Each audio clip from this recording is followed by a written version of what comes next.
En algún momento, alrededor del 2005, Eminem salió de circulación. Sin álbumes, sin tours, no se escuchaba mucho de él. Se corrió la voz que había estado batallando una adicción a las drogas, y muchos se preguntaron si alguna vez regresaría. Luego, en verano de 2010, anunció que daría un concierto en su ciudad natal de Detroit. Un regreso, si alguna vez hubo alguno. Recuerdo estar de pie en medio de 40.000 personas en ese estadio de béisbol cuando apareció en el escenario, y su imagen se proyectó en las pantallas gigantes a los lados del escenario. Y fue ahí cuando me di cuenta de algo fascinante. Eminem llevaba una cruz alrededor de su cuello. Ahora vemos cruces todos los días.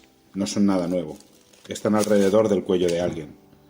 En el edificio de una iglesia, en los carteles de un evento deportivo. Es un icono, una señal, una escultura. Está en los brazos de alguien como un tatuaje. La cruz está en todas partes. Las empresas e instituciones gastan millones de dólares para proponer logos que notemos, recordemos y asociemos con ciertos productos, personas o ideas. Pero cientos de años después de su nacimiento, este simple icono con dos barras que se intersectan ha perdurado de una forma en que muy pocas imágenes lo han hecho. Pero esta ubicuidad es peligrosa, porque puede inocular. La familiaridad puede llevar a la infamiliaridad. Vemos algo tanto que asumimos que sabemos y entendemos lo que es. Jesús murió en la cruz por tus pecados. Sí, lo sabemos. Hemos visto ese cartel hecho a mano en la carretera miles de veces. ¿Algo más? Sí, hay algo. Primero una pregunta. ¿Cada cuánto le cortas la garganta a una cabra? No vieron eso venir, ¿verdad? Ahora otra. ¿Sueles ir regularmente al templo en el centro de la ciudad, quizás un sábado por la noche, a rociarte con la sangre de un toro? Y luego otra más. ¿Alguna vez estrangulaste un ave y luego la colocaste en un altar para la buena suerte? Hace tiempo que no, ¿verdad? Porque no lo haces. Jamás. Solo pensar en tales prácticas rituales es repulsivo. Tan primitivo y bárbaro, sin mencionar innecesario. Ni siquiera cruza por nuestra mente sacrificar animales. Exacto. Leemos en Hebreos 9 que Jesús, ahora, una sola vez en la consumación de los siglos, se ha manifestado para destruir el pecado por el sacrificio de sí mismo. En el mundo antiguo, la gente sacrificaba animales regularmente, toros, cabras, ovejas, aves. Criabas o comprabas un animal y luego lo llevabas al templo y decías las palabras correctas en el momento correcto. Luego el animal era sacrificado y su sangre derramada sobre el altar para mostrar a los dioses que estabas muy arrepentido de cualquier mal que hubieras hecho, y que estabas muy agradecido por la lluvia y los cultivos y los hijos y cualquier otro regalo que pudieras pensar que los dioses te hubieran dado. Civilizaciones enteras, por miles de años, realizaron estos rituales, porque la gente creía que esta era la forma en que mantenías una relación pacífica con los dioses, las fuerzas y las deidades que controlaban tu destino. Querías que lo que fuera que controlaba el sol y la lluvia estuviera de tu lado. Querías que quien fuera que dictaba si una mujer quedaba embarazada o no, te mostrara su favor. Querías que quien decide quién gana o pierde en una batalla, decidiera que tú deberías salir victorioso. Así es como funcionaba. Ofrece algo, muestra que eres serio, compensa, encuentra favor y luego espera que fuera suficiente como para obtener lo que necesitabas. Así que cuando el escritor de Hebreos insiste en que Jesús fue el último sacrificio necesario, fue una idea revolucionaria. Hacer una afirmación así en esos tiempos, impresionante, sin precedentes. Culturas enteras se centraron en mantener a los dioses satisfechos. Esta era obviamente una prueba que consumía mucho tiempo y dinero, sin mencionar que era una prueba que producía mucha ansiedad. Nunca sabías si habías agradado completamente a los dioses y pagado la deuda apropiadamente. Y ahora el escritor está anunciando que esos días se acabaron, porque Jesús murió en la cruz. Eliminado, pasado, irrelevante. Solamente el impacto psicológico debe haber sido extraordinario. No más ansiedad, no más preocupación, no más estrés, no más preguntándose si los dioses estaban agradados contigo o listos para derribarte. No había más necesidad de ninguno de esos sacrificios, porque Jesús fue el sacrificio último que agradó completamente al único Dios que en realidad le importaba. Así es como el escritor de Hebreos explica lo que pasó cuando Jesús murió en la cruz. Quizá ya hayas oído todo esto antes. Excelente, porque hay más. En un libro diferente del Nuevo Testamento, Pablo escribió a los colosenses que a través de la cruz Dios estaba reconciliando consigo todas las cosas, así las que están en la tierra como las que están en los cielos, haciendo la paz mediante la sangre derramada en la cruz. Capítulo 1. Reconciliación es una palabra del mundo de las relaciones. Es lo que ocurre cuando dos personas o grupos han tenido algo que se ha interpuesto entre ellos, alguna discusión o diferencia o mal o injusticia, y ahora han encontrado una forma de lidiar con ello y volver a estar juntos. La paz ha sido hecha. Han sido reconciliados. Pablo toma algo que experimentamos en las relaciones y dice esencialmente, esto es lo que ocurrió en la cruz. Dios ha hecho las paces con todas las cosas. Entonces, cuando Jesús murió en la cruz, ¿fue el fin del sistema sacrificial o la reconciliación de todas las cosas? ¿Cuál fue? Pero luego en Romanos 3, Pablo escribe que hemos sido justificados por gracia por medio de la fe en Jesús. Justificado es un término legal, del mundo de los tribunales, jueces y fiscales, de la culpa y del castigo. Pablo habla acerca de nuestro mundo como si hubiera un tribunal, y somos culpables delante del juez sin esperanza. Jesús, dice Pablo, pagó el precio por nuestros pecados, para que pudiéramos salir libres. De nuevo, ¿cuál es? Cuando Jesús murió en la cruz, ¿fue el final del sistema sacrificial, la reconciliación de todas las cosas, o el precio pagado para liberar pecadores culpables? Pero luego Pablo escribe en 2 de Timoteo 1 que Jesús ha destruido la muerte. Y Juan, en el capítulo 5 de su primera carta, que esta es la victoria que vence al mundo. Victoria y destrucción son términos de batalla. Son metáforas de guerra del mundo de los ejércitos y los soldados y las conquistas. En estos textos, la cruz es explicada en términos de Jesús ganando la batalla en contra del mal. Y luego, en el primer capítulo de su carta a los Efesios, Pablo escribe: tenemos redención por su sangre. Redención es un término del mundo de los negocios, las finanzas y la economía. Redimir algo es devolverle su valor, revaluarlo, comprarlo de nuevo. Entonces, de vuelta a la pregunta: ¿qué ocurrió en la cruz? ¿Es la cruz acerca del fin del sistema sacrificial, o una relación rota que ha sido reconciliada, o un culpable que ha sido defendido y salido libre, o una batalla que ha sido ganada, o la redención de algo que se había perdido? ¿Cuál es? ¿Cuál es la perspectiva correcta? ¿Qué metáfora es la correcta? ¿Qué explicación es la verdadera? La respuesta, por supuesto, es sí. Entonces, ¿por qué todas estas explicaciones diferentes? Para estos primeros cristianos, algo enorme y que cambia el universo ha ocurrido a través de la cruz, y se han dispuesto a comunicar el significado y poder de esto a su público en un lenguaje que su público pudiera entender. Y entonces observaron el mundo que los rodeaba, identificando ejemplos, imágenes, experiencias y metáforas que a sus oyentes y lectores ya les fueran familiares. Y entonces decían esencialmente: lo que ocurrió en la cruz es como un defendido siendo liberado, una relación siendo reconciliada, algo perdido siendo redimido, una batalla siendo ganada, un sacrificio final siendo ofrecido, de manera que nadie deba de ofrecer alguno otra vez, un enemigo siendo amado.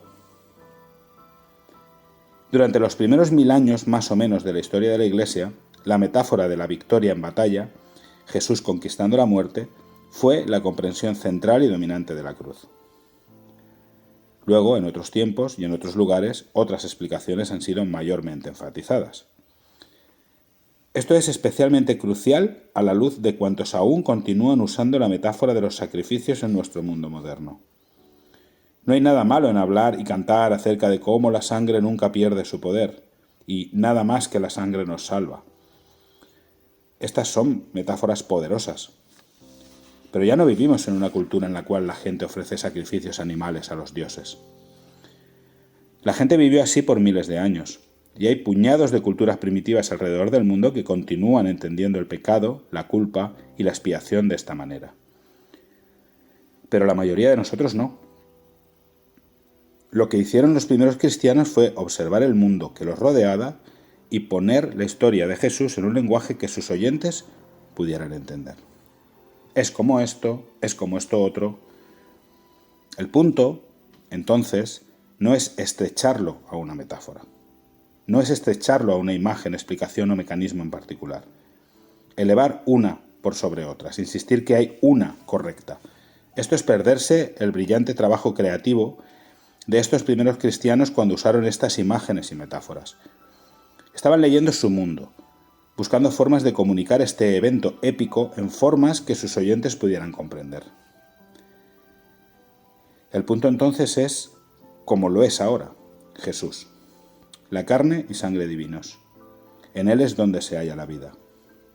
Hasta ahora solo hemos explorado la cruz. Ahora entonces la resurrección, porque después del viernes viene, eventualmente, el domingo. Mucha gente fue crucificada en tiempos de Jesús. No era tan raro. Lo que dio a los primeros cristianos tal extraordinaria leña y fuego fue la insistencia de los seguidores de Jesús de que ellos lo habían experimentado después de su muerte. Sus encuentros con Él los llevaron a creer que algo enorme había ocurrido que tenía implicación para el mundo entero. Para entender sus afirmaciones, es importante recordar que la resurrección de los muertos no era una idea nueva. En invierno, en muchas partes del mundo, las hojas se caen de los árboles y las plantas mueren. Se vuelven ocres, se marchitan, pierden su vida. Se mantiene de esta forma durante el invierno, latentes, muertas, sin vida, y luego llega la primavera y estallan a la vida otra vez, creciendo, brotando, produciendo hojas y brotes nuevos. Para que haya una primavera, tiene que haber un otoño y un invierno. Para que la naturaleza brote a la vida en primavera, primero tiene que morir. Muerte, luego resurrección. Esto es verdad para ecosistemas, cadenas alimenticias, las estaciones, es verdad a través del medio ambiente. La muerte da lugar a la vida. Una semilla tiene que ser enterrada antes de que pueda emerger de la tierra como nueva vida. Piensa en lo que has tenido que comer hoy. Muerte. Todo. Si comes plantas, ellas fueron cosechadas en algún momento, arrancadas de raíz, desconectadas de su tallo o viña, cortadas desde el suelo para que pudieran llegar a tu plato, para que puedas comerlas de manera que puedas vivir. La muerte de una cosa viviente por la vida de otra. Este misterio de la vida y la muerte, este mecanismo, este proceso es creado en la misma fábrica de la creación. Las células de nuestro cuerpo están muriendo a ritmo de millones por segundo, solo para ser reemplazadas por un rango similar de millones por segundo. Nuestra piel está constantemente descamándose y nuestro cuerpo está reemplazando continuamente las células de la piel con otras nuevas. Tienes piel nueva cada una semana más o menos. La muerte es un motor de vida en el reino de las relaciones también. Piensa en todos esos bomberos que perdieron su vida en el 11S, rescatando gente. ¿Quién nos emociona cuando escucha estas historias de heroísmo? Hablamos de cuán inspirador es cuando la gente se sacrifica por el bienestar de otro. Inspirar es dar vida. Sus muertes por la vida de otros. De manera que cuando los escritores de la Biblia hablan acerca de la resurrección de Jesús, trayendo vida nueva para el mundo, no están hablando de un concepto nuevo. Están hablando de algo que siempre ha sido verdad. Es cómo funciona el mundo. Aunque la cruz está a menudo entendida como un icono religioso, es un símbolo de una realidad elemental, una que todos experimentamos cada vez que comemos. Una vez más, la muerte y el renacer son tan viejos como el mundo. Segundo, entonces, estos primeros cristianos entendieron que la cruz y la resurrección eran un evento tan extenso como el mundo, que se extiende a toda la creación. Aquí hay un ejemplo de principios del Evangelio de Juan. Juan cuenta la historia acerca de Jesús convirtiendo el agua en vino en una boda, capítulo 2, y luego menciona que esta fue la primera señal que Jesús realizó. Luego, 2 capítulos después, Jesús sana al hijo de un oficial, y Juan menciona que esta fue la segunda señal que Jesús realizó. ¿Por qué Juan enumera las señales? Una de las cosas que uno se percata al leer la Biblia es que en ese tiempo los escritores eran extremadamente inteligentes, empleando patrones increíblemente complejos con números y sugerencias y alusiones en sus escritos. A veces, justo bajo la superficie, colocaban otra historia, otro punto. Así que cuando Juan enumera estas dos primeras señales, somos sabios al empezar a hacer preguntas. ¿Por qué los números? ¿A dónde se dirige? Si seguimos leyendo, buscando por más señales, vemos que Jesús sana a un hombre junto a un estanque en el siguiente capítulo. Esa sería la tercera señal en el Evangelio. Luego, en el capítulo 6, provee pan para la multitud y luego camina sobre las aguas. Esas serían señales 4 y 5. Luego, en el capítulo 9, sana a un hombre ciego, que sería la señal número 6. Y luego, en el capítulo 11, levanta a Lázaro de la muerte, una señal, si es que alguna vez hubo alguna. 7 señales. Ahora pregunta, ¿es el número 7 significante en la Biblia? ¿Ocurre en algún otro lugar prominente? Bueno, sí, lo hace. En el poema que inicia la Biblia, el poema que habla de 7 días de la creación. Pero hay una señal más en el Evangelio de Juan. En el capítulo 20 Jesús se levanta de la muerte. Ahora, esa es una señal. La octava señal en el libro de Juan. Jesús se levanta de la muerte en un jardín, lo cual, por supuesto, nos lleva de vuelta al Génesis, a la primera creación en un jardín. ¿Qué nos está diciendo Juan? Es la octava señal, el primer día de una nueva semana, el primer día de una nueva creación. La resurrección de Jesús inaugura una nueva creación, una libre de la muerte, y está brotando en Jesús mismo, aquí mismo, en medio de la primera creación. La tumba está vacía. Un nuevo día está aquí. Una nueva creación está aquí. Todo ha cambiado. La muerte ha sido conquistada. Lo viejo se ha ido. Lo nuevo ha llegado. Juan está contando una historia tremenda. Una acerca de Dios rescatando a toda la creación. Cuando la gente dice que Jesús vino a morir en la cruz de manera que podamos tener una relación con Dios, sí, eso es verdad. Pero esa explicación, como la primera explicación, nos coloca a nosotros en el centro. Para los primeros cristianos, la historia fue, primero y sobre todo, más grande, más espléndida, más masiva. Cuando Jesús es presentado solo como la respuesta que salva a individuos de sus pecados y muerte, corremos el riesgo de encoger el Evangelio a algo solamente para humanos, cuando Dios ha inaugurado en la resurrección de Jesús un movimiento que renueva, restaura y reconcilia todas las cosas, en la tierra y en el cielo. Colosenses 1. Tal y como Dios se propuso originalmente. Los poderes de la muerte y la destrucción han sido derrotados en la escala más épica imaginable.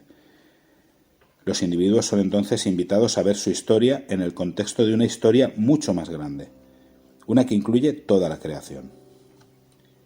Sí, incluye a la gente. Los escritores fueron muy claros en que las buenas noticias de la cruz y la resurrección es para todos. Pablo escribe en 1 Corintios 15 que toda la humanidad murió a través de los primeros humanos, de manera que en Cristo todos serán vivificados. Escribe a Tito que la gracia de Dios se ha manifestado para la salvación a todos los hombres. Capítulo 2. Y luego, en uno de sus pasajes más épicos, Pablo explica a los romanos que, como por la transgresión de uno vino la condenación a todos los hombres, de la misma manera, por la justicia de uno vino a todos los hombres la justificación de vida. Capítulo 5. Él no está solo en esta creencia. Juan escribe a su gente que Jesús es el Cordero de Dios que quita el pecado del mundo, y que Jesús es la propiciación por nuestros pecados. Y no solamente por los nuestros, sino también por los de todo el mundo. ¿Cuánta gente, si le preguntaras por qué ha dejado la Iglesia, darían una respuesta que se encaja con los criterios de ¿es que es tan pequeña? Por supuesto, un evangelio que deja de lado el panorama cósmico siempre se sentirá pequeño. Un evangelio que tiene como mensaje central evitar el infierno o no pecar, nunca será una historia completa. Un evangelio que repetidamente afirma estrechamente y apuntala la pertenencia de un grupo a expensas de la exclusión de otro grupo, no se verá equiparable a la historia que incluye todas las cosas y gente en el cielo y en la tierra. Y entonces, tercero, la cruz y la resurrección son personales. Este evento cósmico tiene todo que ver con cómo cada uno de nosotros vive cada día. Es un patrón, un ritmo, una práctica, una realidad arraigada en las realidades elementales de la creación, que se extiende hasta la misma vitalidad de nuestra alma. Cuando decimos que sí a Dios, cuando nos abrimos a la vida de Jesús, entramos a una forma de vida. Es la fuente, la fuerza, el ejemplo y la certeza de que este patrón de muerte y resurrección es el camino al único tipo de vida que en realidad sostiene e inspira. Jesús habla acerca de muerte y resurrección, constantemente, la suya y la nuestra. Él nos llama a dejar ir, rechazar, renunciar, confesar, arrepentirse y dejar atrás las viejas costumbres. Él habla de la vida que vendrá de su propia muerte y promete que esa vida fluirá hacia nosotros en miles de formas a medida que morimos a nuestros egos, nuestro orgullo y nuestra necesidad de tener razón, nuestra autosuficiencia y nuestra rebelión, nuestra insistencia testaruda de que merecemos obtener nuestro camino. Pierde tu vida y encuéntrala, dice. Así es como funciona el mundo. Así es como trabaja el alma. Así es como la vida funciona cuando estás muriendo para vivir. ¿Tropezó Eminem con esta verdad? ¿Habrá en algún lugar de su adicción y desesperación y dolor, tocando tan fondo, tan profundamente que algo murió? ¿Lo viejo, lo duro, que nunca podría haberle dado vida en primer lugar? ¿Tropezó en la verdad? ¿Habrá en alguna extraña manera muerto y es por eso que está de vuelta? ¿Es por eso que viste una cruz en su cuello? Porque todos queremos una vida nueva. Queremos saber que la última palabra no ha sido dicha. Queremos saber que el universo está de nuestro lado. Queremos saber en el viernes que eventualmente vendrá el domingo. Es por eso que la cruz aún permanece. Es un recordatorio, una señal, un vislumbre, un icono que nos permite aprovechar nuestros más profundos anhelos de ser parte de una nueva creación. Porque así es como funciona el universo. Eso es lo que Jesús hace. Muerte y resurrección. Vida vieja por vida nueva. Una fallece, la otra viene. Viernes, luego domingo. Mueres y luego resucitas. Es de esa manera.